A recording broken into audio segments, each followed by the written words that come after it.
ఏది అయినా ట్రై చెయ్యి ఆచి చికెన్ మసాలా. ఆచి చికెన్ మసాలా. టాలీవుడ్ లో నాని హీరోయిన్ సెలెక్షన్ ఎప్పుడు ఇంట్రెస్టింగ్ గా ఉంటుంది. కెరీర్ మొదట్లో జోడీ గురించి పెద్దగా పట్టింపులు లేని న్యాచురల్ స్టార్ కొన్నేళ్లుగా మాత్రం డిఫరెంట్ రూట్ ఫాలో అవుతున్నారు.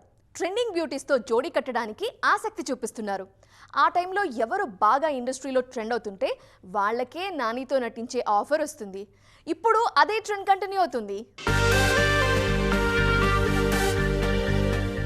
నానితో నటించాక హీరోయిన్లు ట్రెండ్ అవుతున్నారో లేదంటే ట్రెండింగ్లో ఉన్న బ్యూటీస్తోనే నాని నటిస్తున్నారో తెలీదు కానీ ట్రెండింగ్ అయితే కామన్ అయిపోతుంది.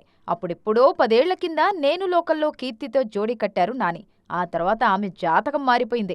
అలాగే ఫిదా టైంలో ఫుల్ ట్రెండ్ అవుతున్న సాయి పల్లవితో ఎంసీఏ చేసి హిట్ కొట్టారు న్యాచురల్ స్టార్. హీరోయిన్ల ఎంపికలు నాని చాలా జాగ్రత్తగా ఉంటున్నారు. తన మార్కెట్తో పాటు హీరోయిన్ ఇమేజ్ కూడా లెక్కలేసుకుంటున్నారు.